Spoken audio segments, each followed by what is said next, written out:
Dentro de la fundación se ven cosas horribles diariamente. El entrenamiento psicológico que se debe realizar para poder visualizar alguna de las anomalías rebasa de lo establecido. Pero es peor cuando se trata de alguien como tú.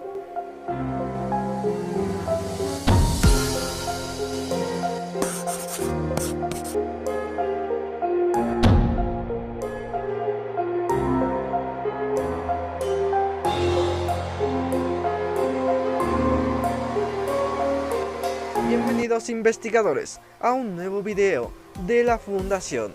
El día de hoy investigaremos a profundidad una anomalía humanoide asignada como SCP-1359. SCP-1359 es una mujer de ascendencia nórdica europea. Mide aproximadamente 168 metros y pesa un alrededor de 62 kilogramos. Bueno, algo normal en un humano, ¿no crees? Bueno, esto sin mencionar la falta de órganos y articulaciones, pues carece del ojo derecho, oreja derecha, pie derecho, dedo anular y medio de la mano izquierda, además de grandes cicatrices causadas por la extirpación de grandes cantidades de piel. Por las características mencionadas, parece ser una persona muy lesionada, pero no olvidemos que se trata de una anomalía, por el cual posee capacidades diferentes al resto. Una de ellas es cuando una persona ve directamente una imagen exacta de SCP-1359, este se verá directamente afectado psicológicamente, pues deseará completamente acceder a la anomalía SCP-1359. Si el individuo logra acceder directamente con la anomalía, el sujeto afectado comenzará a desmembrar violentamente a SCP-1359. Esto no parece afectar psicológicamente a SCP-1359, pero claramente físicamente. Una vez que el sujeto remueva una extremidad de SCP-1359, este lo consumirá y seguirá desmembrando a SCP-1359 hasta que se sacie. El impulso de consumir a SCP-1359 continuará hasta que la extremidad consumida de SCP-1359 haya pasado por el sistema digestivo del sujeto.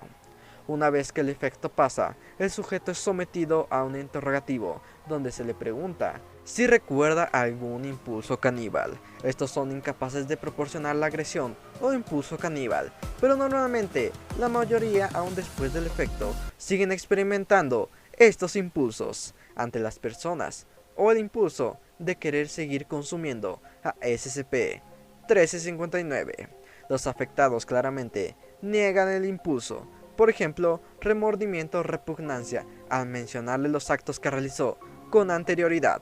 El trastorno parece mantenerse en la mente del sujeto de manera prolongada o incluso permanente. Por los experimentos realizados, donde los sujetos afectados de hace tiempo seguían con el impulso caníbal, donde se le colocaba una muestra de sangre y cabellos del propio SCP-1359, estos inmediatamente lo consumían. Decían que al momento de consumirlo sentían una sensación de paz y tranquilidad. Esto a la larga claramente afectaba físico y emocionalmente al afectado, pues llegaban a autolesionarse para saciar su impulso, u otros soportaban el impulso, pero terminaban con otros trastornos mentales que los atormentaban. Incluso se realizaron experimentos donde se ponían personas, las cuales ya poseían estos trastornos caníbales, ante los efectos de SCP-1359. Los efectos tardaban más en presentarse, pero al final terminaban igual que los individuos normales. En conclusión, esta anomalía representa una seria amenaza cognitiva, por lo cual toda representación pictográfica debe estar resguardada y recubierta de material opaco para evitar su visualización directa, además de que todo el personal de clase D con el que se experimentó previamente debe ser contenido por el peligro que presenta. Por esto y más, la anomalía fue catalogada como Euclid.